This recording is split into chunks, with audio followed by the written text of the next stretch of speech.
Hi friends, welcome back to my channel. ఈరోజు మీకు ఈ సీరియల్లో ఏం జరిగిందో తెలుసుకోవాలి అనుకుంటున్నారా? అయితే వెంటనే మనం సీరియల్లోకి వెళ్ళిపోదాం. ఇక రామరాజు చిన్న కూతురు అమూల్యకైతే వాళ్ళు అనుకున్నట్టు నిశ్చితార్థం ఆగకుండా ఇక సక్సెస్ఫుల్గా అయితే జరిగిపోతుంది. నిశ్చితార్థం పూర్తయిన తర్వాత వనజ గారు ఇక వెళ్లే ముందు రామరాజుకి 20 లక్షలు ఇవ్వబోతారు.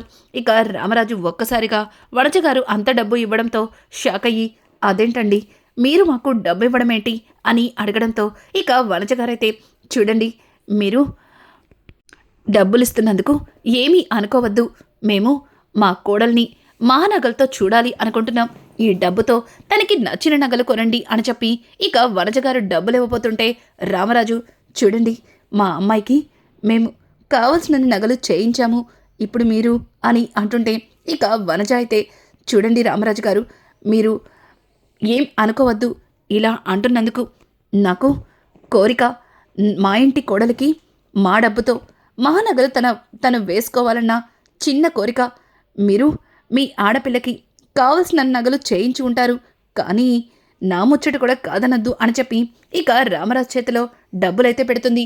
వేదవతి అయితే చాలా సంతోషంగా ఇక ఆ డబ్బుని తీసుకోమని రామరాజుకి సైగ చేస్తుంది. ఇంకా అమూల్య తనకి ఇష్టం లేకపోయినా సరే రామరాజు అలాగే వేదవతి కోసం మౌనంగా ఉండిపోతుంది. ఇక కామాక్షి అయితే ఒక పెళ్లి కూతురికినా లేకపోతే పెళ్లి కూతురు అక్కకు కూడా ఏమైనా కానుకలు ఉన్నాయా అంటూ ఇక వనజ గారిని అడగడంతో ఒక్కసారిగా అందరూ కూడా ఇక కామాక్షి వైపు చూస్తారు. రామరాజు అయితే పెద్దమ్మాయి అని అరవడంతో ఇక సైలెంట్గా ఉండడంతో వనజ గారు, చూడమ్మాయి పెళ్లిలో పెళ్లి కూతురుతో పాటు అక్కకి కూడా చాలా కానుకలు ఉన్నాయి, పర్వాలేదులే అని అనుకుంటూ సరదాగా నవ్వుకుంటూ ఇక బయటికైతే వస్తారు. తర్వాత ఇంకా అమూల్యని దగ్గరికి తీసుకొని, చూడు ఇక నుంచి నువ్వు ఈ వనజ కుటుంబానికి మనిషివైపోయావు, నువ్విక ఈ వనజ ఇంటి కోడలివి అని చెప్పి ఇక రామరాజుతో మాట్లాడుతూ, అన్నయ్య గారు ఎలాగో పిల్లలిద్దరూ కూడా ఒకరినొకరు ఇష్టపడ్డారు, ఇక ఆలస్యం చెయ్యొద్దు, త్వరలోనే ముహూర్తాలు పెట్టుకుందాం, మంచి రోజు చూసి మీకు ఫోన్ చేస్తాను అంటూ ఇక వనజ అయితే అక్కడి నుంచి బయలుదేరుతుంది. ఇక పెళ్లి కొడుకైతే అమూల్య వైపు చాలా ప్రేమగా చూస్తూ తను వెళ్తున్న సంగతిని కూడా మర్చిపోయి అలాగే మైకంలో ఉండిపోతాడు. ఇక సరదాగా పెళ్లి కొడుకుని తిరుపతి అయితే, ఇదిగో అబ్బాయి చూడు, మా మేనకోడల్ని తీసుకెళ్తానికి ఇంకా కొంచెం టైం ఉంది, అక్కడ మీ అమ్మగారు నాన్నగారు ఎదురు చూస్తున్నారు అంటూ పెళ్లికొడుకుని సరదాగా ఆట పట్టించడంతో ఇక పెళ్లికొడుకు సిగ్గుపడుతూ అమూల్యని చూసుకుంటూ వెళ్ళిపోతాడు. ఇదంతా గమనించిన ఇంకా భద్రావతి అలాగే ఇంకా విశ్వకైతే చూస్తూ ఉంటారు. భద్రావతి ఒక రకంగా నవ్వుతూ ఉంటే విశ్వక్ మాత్రం కోపంతో రగిలిపోతాడు. ఇక విశ్వకైతే, అత్త ఏంటత్త, అమూల్యకి నిశ్చితార్థం జరిగిపోయింది, కానీ నువ్వు అది ఏమాత్రం పట్టనట్టు ఇలా నవ్వుతున్నావేంటి అని అంటుంటే ఇక భద్రావతి అయితే విశ్వక్ వైపు చూస్తూ, పిచ్చోడా అక్కడ జరిగింది పెళ్ళి కాదు నిశ్చితార్థం మాత్రమే అని అంటుంటే, అత్త అసలు నిశ్చితార్థం కూడా జరగకూడదని వల్లి కుటుంబానికి ఇవ్వవలసిన స్టైల్లో వార్నింగ్ ఇచ్చాను, కానీ వాళ్ళు నా మాట వినకుండా నిశ్చితార్థం జరిగేలా చేశారు, ఇప్పుడే వాళ్ళ తాట తీస్తాను అనుకుంటూ ఇక విశ్వక్ చాలా ఆవేశంగా కిందకి వెళ్ళబోతూ ఉంటే భద్రావతి విశ్వక్ చేయి పట్టుకుని, ఇక చూడు విశ్వక్, ఆవేశపడకు, అక్కడ జరిగింది నిశ్చితార్థమే, చూడు నిశ్చితార్థం ఆపడానికి నాకు తెలిసి ఆ వల్లి కుటుంబం కూడా చాలానే ప్రయత్నించుంటారు, కానీ వాళ్ళ ప్రయత్నాలు ఆవిరైపోయాయి అని అంటుంటే, అత్త నువ్వేనా ఇలా మాట్లాడుతుంది, నిశ్చితార్థం ఆపడానికి వాళ్ళు ఎట్లాంటి ప్రయత్నం చేశారో కూడా తెలుసుకోకుండా వాళ్ళ గురించి ఆలోచిస్తున్నావా అని అంటుంటే ఇక భద్రావతి, విశ్వక్ ఎందుకు ఆవేశపడతావు, ఇలారా కూర్చో అని చెప్పి తనని ఒక దగ్గర కూర్చోబెట్టి, భద్రావతి చూడు విశ్వక్, ఈ నిశ్చితార్థం కూడా ఒకందుకు మన మంచికే జరిగిందనుకో అని అంటుంటే, అత్త ఏం మాట్లాడుతున్నావు, అక్కడ అమూల్యకి మరొకరితో నిశ్చితార్థం జరిగిపోతుంటే అది మన మంచికి అంటావేంటి అని అంటుంటే ఇక భద్రావతి విశ్వక్ వైపు చూస్తూ, ఎందుకు విశ్వక్ ఆవేశపడతావు, ఎందుకంటే అది పెళ్ళి ఎలాగో జరగదు, నిశ్చితార్థం దాకా వచ్చి పెళ్ళి ఆగిపోతే పెళ్లి కొడుకు కుటుంబం ఆ రామరాజుని ఊరందరి ముందు నీచాతి నీచంగా అవమానిస్తారు. ఎలాగో ఈ పెళ్లి జరగదని తెలిసినప్పుడు ఎందుకు ఆవేశపడ్డం, ఎందుకు కోపం తెచ్చుకోవడం అని అంటుంటే ఇక విశ్వకైతే అత్త, నిశ్చితార్థం జరిగినట్టే పెళ్ళి కూడా అమూల్యకి జరిగిపోతే తర్వాత మనం అనుకున్నదేది కూడా జరగదు, తర్వాత అమూల్య కూడా చేజారిపోతుంది అని చెప్పి విశ్వకైతే ఇక భద్రావతితో మాట్లాడుతుంటే భద్రావతి విశ్వక్ని చూసి కాస్త షాక్ అవుతుంది. ఎందుకంటే అమూల్యని కేవలం పగ పంతాల కోసం మాత్రమే విశ్వక్ ప్రేమించాడని తెలుసుకున్న భద్రావతి మరి విశ్వక్ అంత కంగారు పడ్డానికి కారణమేంటని చెప్పి ఇక భద్రావతి అయితే విశ్వక్ దగ్గరికి వెళ్ళి, విశ్వ, నువ్వు అమూల్యని కేవలం మన పగ తీర్చుకోవడం కోసమే కదా ప్రేమించినట్టు నటించావు అని అడగడంతో, అదేం మాటత్తా, అమూల్యని ఆ రామరాజుగాడి మీద పగ తీర్చుకోవడానికే కదా ప్రేమలో దింపింది. మరి అంత కష్టపడి తన్ని ప్రేమలో దింపి ఇలా చేతులారా చేజార్చుకుంటున్నట్టు మరొకడితో పెళ్లి చేసుకుంటుంటే చూస్తూ ఎలా ఊరుకుంటాను అని అంటుంటే ఇక విశ్వక్ మాటలకి భద్రావతి, విశ్వక్, నువ్వు అమూల్యని రామరాజుగాడి మీద కోపంతో ప్రేమించినట్టు నటించాను అంటే సరే, కానీ నిన్ను చూస్తుంటే దాన్ని నిజంగానే ప్రేమించావేమో, దాన్ని మరొకడ పక్కన చూసి తట్టుకోలేకపోతున్నావేమో అనిపిస్తుంది అని అంటుంటే, అత్త, ఏం మాట్లాడుతున్నావు? ఆ రామరాజుగాడి కూతుర్ని నేను ప్రేమించడమా? అది ఎన్నటికీ జరగదు. కేవలం ప్రేమ అనే పేరుతో దాన్ని నా వలలో దింపుకున్నాను అంతే. దాన్ని అడ్డం పెట్టుకునే కదా వాణ్ణి నా కాళ్ళ దగ్గరికి తెచ్చుకుంటాననుకుంది.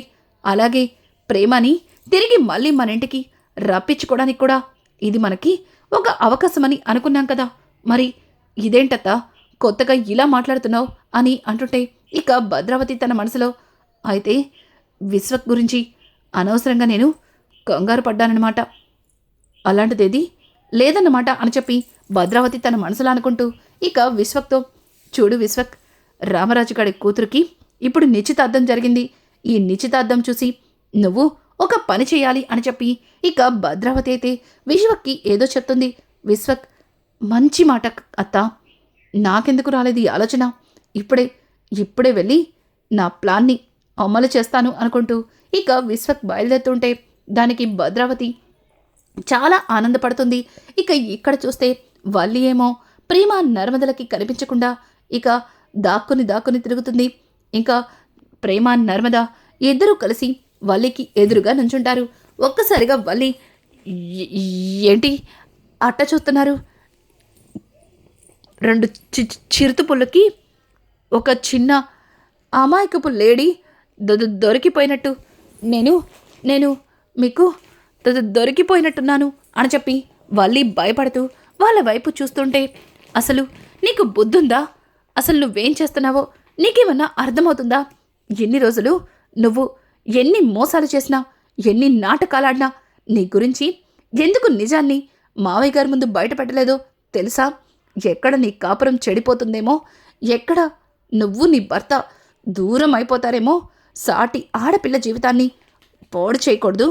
ఏదో ఒక రకంగా నీకు బుద్ధి చెప్పాలని అనుకున్నాం, కానీ మారినట్టే నటించి నువ్వు మళ్ళీ గోతులు తవ్వుతున్నావని అస్సలు అనుకోలేదు నువ్వు అని అంటుంటే ఇక వల్లి అయితే, ఆగండి, అసలు మీరేమంటున్నారు? మీరేం మాట్లాడుతున్నారో ఏమన్నా అర్థమవుతుందా? చెప్పండి. అసలే నాది ఇంత బ్రెయిను, దానికి మీరు మాటలు అస్సలు అర్థం కావట్లేదు. ఈ అమాయకపు వల్లిని ఇట్టా నిలబెట్టేసి మీ ఇష్టం వచ్చినట్టు మాట్లాడుతుంటే భయపడిపోతుంది ఈ సిన్నగుండి అని చెప్పి ఇక వల్లి అయితే వాళ్ళిద్దరితో చెప్తుంటే ఇక ప్రేమ అయితే చాలు నువ్వు నీ నాటకాలు చూడు. విశ్వక్ అలాగే అమూల్యల ఫొటోస్ని కావాలని పెళ్లి కొడుకు వాళ్ళ కుటుంబం చూడాలని నువ్వు చాలా అంటే చాలా ప్రయత్నించావు, కానీ అలా జరగకపోయేసరికి ఇదిగో ఇట్లా తప్పించుకొని తిరుగుతున్నావు. నీ గురించి ఆ మాత్రం అర్థం చేసుకోలేనా అని అంటుంటే, అయ్యో ఏంటి విశ్వక్కు అమూల్యల ఫోటోసా? ఎక్కడివి? ఆ ఫోటోసు ఎక్కడున్నాయి అని చెప్పి ఇక వల్లి అయితే చాలా అమాయకంగా అడుగుతుంటే, నర్మద చూడు, నువ్వు ఎంత అమాయకంగా నటించినా నువ్వు చేసింది ఈజీగా తెలిసిపోతుంది. ఇక్కడ నిశ్చితార్థం వేడుకలు జరుగుతుంటే అక్కడ నువ్వు మీ అమ్మ కలిసి అక్కడ గదిలో ఏవేవో చేశారు. కానీ మీ ప్రయత్నాలు ఏమీ ఫలించలేదు. చివరికి ఆ ఫొటోస్ని పెళ్లి వాళ్ళు చూడటం కోసం చాలా బాగానే ప్లాన్ చేశారు. సమయానికి ఆ ఫొటోస్ మేం చూడడం బట్టి సరిపోయింది. అది పెళ్లి వాళ్ళు చూడకుండా వాటిని కనిపించకుండా చేశాం. చూడు, నీకు ఇదే లాస్ట్ అండ్ ఫైనల్ వార్నింగ్. ఇంకొక్కసారి నువ్వు ఇట్లాంటి పిచ్చి పిచ్చి వేషాలు వేశావంటే నీకు ఏం జరిగినా మాకు అనవసరం. వెళ్ళి మావయ్య గారి ముందు అన్ని నిజాలు బయట పెడతాం.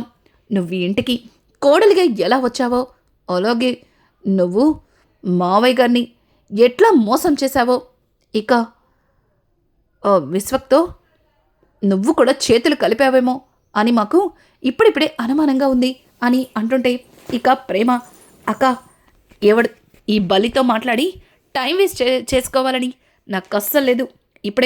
ఇప్పుడే వెళ్ళి మావయ్య గారికి అంతా చెప్పేస్తాను అని అనుకుంటూ ఇక ప్రేమ అయితే చాలా ఆవేశంగా వెళ్ళబోతుంటే ఇక ప్రేమ చెయ్యి పట్టుకుని వల్లి, సుడు, నేను ఈ నిశ్చితార్థాన్ని ఆపాలని అస్సలు అనుకోలేదు. గతంలో నేను చాలా తప్పులు చేస్తుంటాను. కానీ ఇప్పుడు నేను బుద్ధిగానే ఉన్నాను. సుడు, నేను ఎట్లాంటి తప్పు చెయ్యలేదు. నన్ను నమ్మండి. ఇక నుంచి అమూల్య పెళ్లి జరిగే వరకు నేను అస్సలు అమూల్య పెళ్లి విషయంలో జోక్యమే చేసుకోను. అలాగే మీరు ఎట్టా చెప్తే అట్టా బుద్ధిగా నడుచుకుంటాను. దయచేసి మావయ్య గారితో ఏం చెప్పద్దు అని చెప్పి వల్లి అయితే ఇక 2 చేతులు ఎత్తి జోడించి ఇంకా ప్రేమని అలాగే నర్మదని ప్రాధేయపడుతుంది. ఇంతలో రామరాజు అలాగే వేదవతి అలా వచ్చి ఒక్కసారిగా రామరాజు వల్లిని 2 చేతులతో దండం పెట్టడం చూసి, అమ్మా వల్లి, ఏంటమ్మా నీకంటే చిన్నవాళ్ళైనా ప్రేమని అలాగే నర్మదని ఎందుకట్లా దండం పెట్టుకుంటున్నావు? పైగా ఏదో తప్పు చేసినట్టు వాళ్ళని ఎందుకలా బ్రతిమలాడుతున్నావు అని అడగడంతో ఒక్కసారిగా వల్లికి గుండాగినంత పనవుతుంది. అలాగే ప్రేమ నర్మద ఏం చెప్పాలో అర్థం కాక చాలా అంటే చాలా టెన్షన్ పడతారు. ఇక నర్మద అయితే, అయ్యో అట్లాంటిది ఏది లేదు మావయ్య గారు, ఇక్కడ ఏదో గుడుందంట. ఆ గుడిలో వెళ్ళి మనస్ఫూర్తిగా కోరుకుంటే అనుకున్నది జరుగుతుందని వల్లి అక్క చెప్తుంది. పైగా ఈరోజు అమూల్యకి అలాగే నిశ్చితార్థం ఏ ఆటంకం లేకుండా జరిగితే వల్లి అక్క ఆ గుడి చుట్టూ 108 ప్రదక్షిణలు చేస్తానని మొక్కుకుందంట. తను ఈరోజు సాయంత్రం గుడికి వెళ్దాం రమ్మని పిలుస్తుంది అని అంటుంటే ఇక రామరాజు, అయ్యో ఇంత మంచి మాటని ఇంత నిదానంగా చెప్తావేంటమ్మా? గుడికే కదా, వెళ్దాం. మొక్కుకునే మొక్కులు త్వరగా తీర్చేయాలి అంటూ ఇక వేదవతి కూడా అందరం కలిసి గుడికి వెళ్దాం. అలాగే గుడి చుట్టూ వల్లి మొక్కుకున్నట్టు 108 ప్రదక్షిణలు కూడా పూర్తి చేయిద్దాం. ఇక వల్లి అయితే ఇబ్బంది పడుతూ అట్టగే అత్తయ్య గారు అని అనుకుంటూ అక్కడి నుంచి వాళ్ళ వైపు చాలా భయంగా కోపంగా చూసుకుంటూ వెళ్తుంది. ఇంకా ప్రేమ నర్మద ఇద్దరు కూడా ఒకరినొకరు చూసుకుని నవ్వుకుంటారు. ఇక వల్లి అయితే అలా పక్కకి వెళ్ళి భాగ్యం అలాగే ఆనందరావు దగ్గరికి వెళ్ళి అమ్మోయ్ అని కోపంగా పిలుస్తుంటే ఇక భాగ్యం అయితే, చూడమ్మడు, ఫొటోసు పెళ్లి వాళ్ళు చూడాలని చాలా ప్రయత్నం చేశాను కానీ చూడలేదు. ఆ ప్రేమ నర్మద కరెక్ట్గా వాళ్ళు చూసే టయానికి సెడగొట్టేశారు అని అంటుంటే, చూడమ్మా, ఈ పెళ్ళేమో కానీ ఈ పెళ్ళి నా సావుకొచ్చింది. ఇదంతా చేసింది నేనేనని ఆ ప్రేమ నర్మదలకి అర్థమైపోయింది. నేను కనుక అమూల్య పెళ్లి చెడగొట్టడానికి ఏదన్నా ప్రయత్నం చేస్తే వాళ్ళు నా బండారం మొత్తం మావయ్య గారి ముందు బయటడేస్తానంటున్నాడు. ఆ బండోడేమో 10 లక్షల గురించి మావయ్య గారితో చెప్పేస్తాను. అమూల్యకి తనకి మధ్యలో చనువు ఏర్పడడానికి కారణం నేనన్ని అన్ని నిజాలు చెప్తానని ఆడు బెదిరిస్తున్నాడు. వీళ్ళేమో పెళ్ళి ఏదైనా ఆటంకం జరిగితే దానికి కారణం నువ్వే అంటూ అనుమానంగా మాట్లాడుతున్నారు. అసలు ఇదంతా నా సావుకొచ్చింది. నేను నేను ఏం చేయాలో అర్థం కావట్లేదు. నా నా గొయ్యి నేనే తవ్వుకున్నట్టుంది. నా వల్ల కాదు. ఇప్పుడు గుడి చుట్టూ 108 ప్రదర్శనలు చెయ్యాలంట అని చెప్పి ఇక వల్లి అయితే భయపడుతూ భాగ్యానికి చెప్తుంటే, ఇంతలో వెనక నుంచి విశ్వక్ 108 ప్రదక్షిణలతో పాటు అక్కడే అమూల్యకి నాకు పెళ్లి కూడా చేయాలి అని చెప్పడంతో ఒక్కసారిగా వల్లి, ఏట్నాయనా అమూల్యకి నీకు పెళ్లి చెయ్యాలా?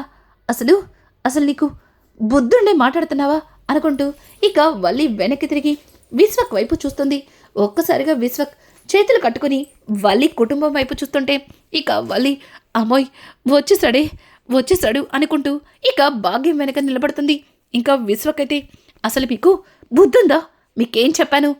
ఎలా అయినా సరే ఈ నిశ్చితార్థాన్ని ఆపమని చెప్పాను కదా, కానీ దగ్గరుండి మరి నిశ్చితార్థాన్ని జరిపించి మరి వచ్చినట్టున్నారు, బాగా అలసిపోయినట్టున్నారు అని అంటుంటే, సుడు నిశ్చితార్థం ఆపడానికి మా ప్రయత్నం మేము చేశాం, కానీ మా ప్రయత్నాలన్నింటినీ ఆ పేమ నర్మద కలిసి తిప్పికొట్టారు. ఇప్పుడు పెళ్లిలో ఏదన్నా ఆటంకం జరిగితే కనుక దానికి కారణం నేనేనంటూ నా మీద నిప్పులు జరుగుతున్నారు. సుడు నా వల్ల కాదు, నేను ఈ పెళ్ళి ఆపలేను అని చెప్పి ఇక వల్లి మాట్లాడుతుంటే, సరే పెళ్ళి ఆపద్దు, నిశ్చితార్థం ఆపద్దు, అలాగే పెళ్ళి కూడా ఆపద్దు, పెళ్ళిని దగ్గరుండి జరిపించేసేయ్ అని చెప్పి ఇక విశ్వక్ మాట్లాడుతుంటే ఒక్కసారిగా వల్లి, ఏంటి ఏంటి ఏటంటున్నావు? పెళ్ళి దగ్గరుండి జరిపించేయమంటున్నావా?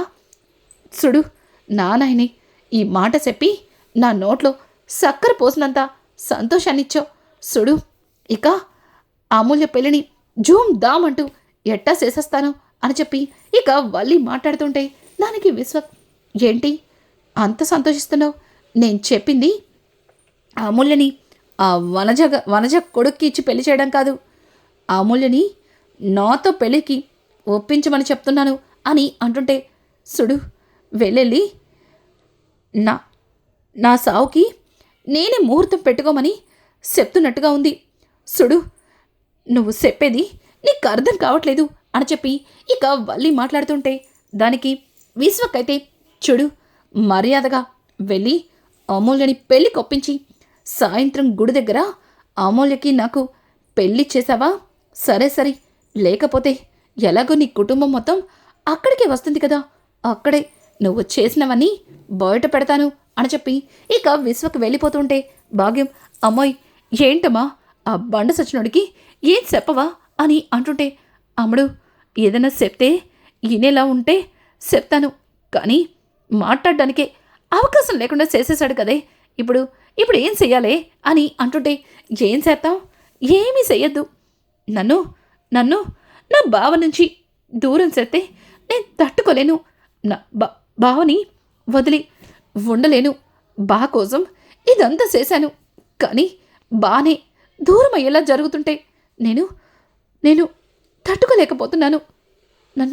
నేనేం చెయ్యాలి అని అంటుంటే ఇక పక్కన ఉన్న ఆనందరావు, అమ్ముడు అట్ట బాధపడకమ్ముడు, నువ్వట్ట బాధపడుతుంటే చూడలేకపోతున్నా అమ్ముడు, భాగ్యం నువ్వే ఏదోటి చెయ్యి భాగ్యం అని అంటుంటే ఇక భాగ్యమైతే, సుడమ్ముడు నీ చేతికి మట్టంటకుండా అన్నీ కూడా వాటంతటా అవే జరిగిపోయేలా చేస్తాను, నువ్వేం కంగారు పడకు, ముందు అమూల్యని కుటుంబం మొత్తాన్ని గుడికి తీసుకురా అని చెప్పి ఇక భాగ్యమైతే వల్లితో చెప్తుంది.